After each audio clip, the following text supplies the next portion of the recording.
रामचंद्र कह गए सिया से, ऐसा कलयुग आएगा, हंस चुगेगा दाना दुनका, कौआ मोती खाएगा।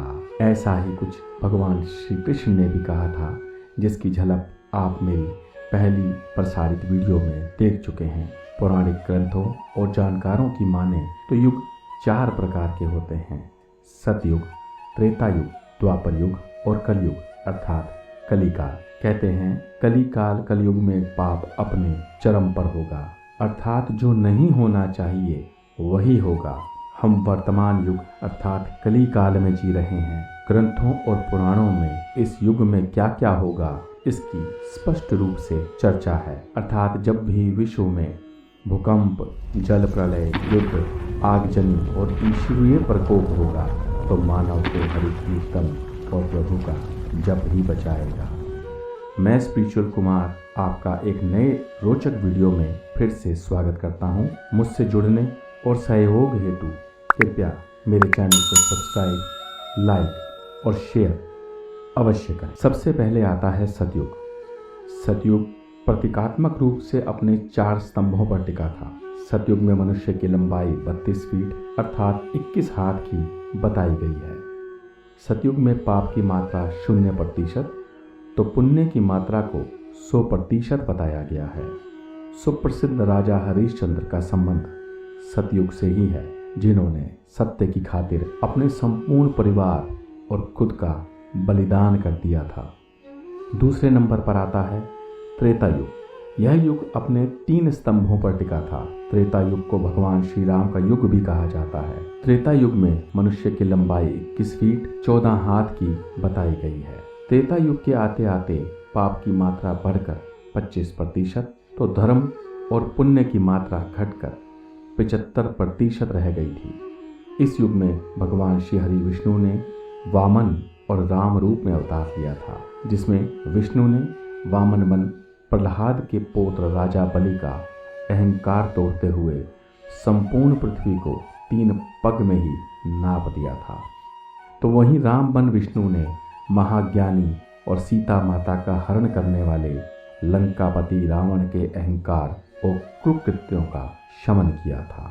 इसी क्रम में तीसरे नंबर पर आता है द्वापर युग अर्थात नंदीग्राम के नंद गोपाल श्री कृष्ण का युग। द्वापर युग मुख्यतः अपने 2 मूल स्तंभों पर टिका था।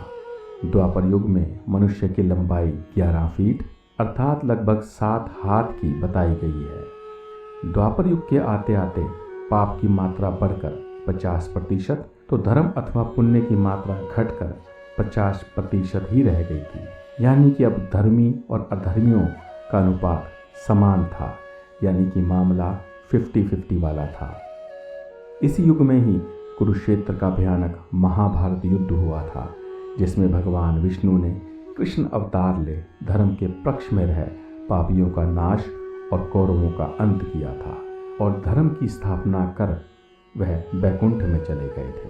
अब अंत में आता है कलयुग। कलयुग अपने 2 स्तंभों पर टिका है, परंतु जैसे जैसे समय बीत रहा है, काल की गति चल रही है, यह स्तंभ भी विलुप्त होते दिखाई पड़ते हैं और मानव की कठिनाइयां दिन प्रतिदिन बढ़ती ही जा रही हैं। कलयुग में धर्म लगभग अपाहिज अर्थात पंगु बन चुका है। 25% मात्रा वाला अधर्म अब 75 की ओर बढ़ने लगा है। इस युग में मनुष्य की औसत लंबाई 5 से लेकर 6 फीट के आसपास आंकी गई है। दिन प्रतिदिन धर्म की हानि और आक्रांताओं का बोलबाला है। जो भी धर्म अथवा नेकी की बात करता है, लोग उसे पागल और मूर्ख ही करार देते हैं। इसके अलावा भी ढेरों ऐसे लक्षण हैं जो दर्शाते हैं कि कैसे राम कह गए सिया से वाली भविष्यवाणी सिद्ध होती है। जैसे कि महिलाओं का घरेलू काम को छोड़कर कीच सज्जा और दिखावे की ओर बढ़ना। अधिकांश महिलाएं पुरुषों के रूप और गुण से अधिक इस युग में धन को महत्व देती हैं, जिससे पारिवारिक मनमुटाव और रिश्तों का दमन होता है। धन की वजह से रिश्ते और परिवार टूटने लगते हैं। धनवान और चतुर व्यक्ति ही स्त्रियों का स्वामी होता है। आज सारे संबंध पैसे और वासना पर आकर सिमट जाते हैं। मौसम और ऋतु परिवर्तन के चलते भयंकर गर्मी, वर्षा और आंधी तूफानों का सामना करना पड़ता है। विभिन्न बीमारियां और आपदाओं का कहर टूटता है। विश्व युद्ध और बर्बादी की ओर बढ़ने लगता है। चहु और अफरा तफरी और दहशत का माहौल रहता है। बताते हैं कि कली काल में जब घोर कलयुग आ जाएगा तो स्त्रियां कम आयु में ही मां बनकर बच्चों को जन्म देगी।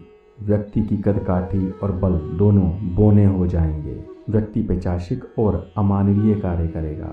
घोर कलयुग के आते आते स्त्री मात्र 5 वर्ष की आयु में ही गर्भवती हो जाएगी। इंसान की औसत आयु घटकर 12 से 16 वर्ष तक ही सिमट जाएगी। अर्थात मानव की आयु कम और मृत्यु जल्दी होगी। श्रीमद् भागवत के 12 स्कंद में श्री शुकदेव जी परीक्षित महाराज से चर्चा करते हुए कहते हैं कि हे वत्स, जो जो समय और घोर कलयुग अथवा कली काल अपने चरम की ओर बढ़ेगा, त्यों त्यों धरती से पवित्रता, क्षमा, दया और धर्म का नाश होने लगेगा। इंसान की आयु, बल, शक्ति, आत्मबोध, ज्ञान, इन सभी चीजों का लोप होने लगेगा। पाप इतना बढ़ जाएगा कि श्री हरि भगवान विष्णु को कल की अवतार ले खुद आकर धर्म की स्थापना करनी पड़ेगी। उस वक्त गौ मां अर्थात गायें और अन्य बड़े पशु भी बकरी के समान छोटे और बोने दिखेंगे। पुत्र पिता पर तो बाप बेटे पर हाथ उठाने में संकोच नहीं करेगा। समाज में विभत्सा और मौत का खुला तांडव होगा। आंखों की शर्म और बड़ों का रौब तो समाप्त ही हो जाएगा। लोग शास्त्रों और ज्ञान से विमुख होकर लोभ, वासना, संभोग और अपशब्दों का खुलकर खुल्लम खुल्ला प्रयोग करेंगे। सार्वजनिक तौर पर इन बातों की चर्चा खुलकर होगी। शर्म कोड़ियों के भाव बिक जाएगी। स्त्री हो या पुरुष दोनों बराबर अधर्मी और व्यभिचारी हो जाएंगे। शादीशुदा होने के बावजूद 10 में से 5 लोगों को अनैतिक और अतिरिक्त संबंध बनाने में कोई परहेज नहीं होगा। विवाह की मर्यादा और पति पत्नी के वैदिक नियम विलुप्त हो जाएंगे। तो साथियों, अगर आप इसके अलावा कुछ अतिरिक्त जानकारी चाहते हैं और ये जानना चाहते हैं कि कली काल कलयुग में और क्या क्या होगा, तो कृपया कमेंट द्वारा अपनी टिप्पणी को दर्ज करें और इस वीडियो को यथासंभव शेयर करें। जल्द ही मिलूंगा कली काल की अन्य जानकारी के साथ। तब तक के लिए जय श्री राम।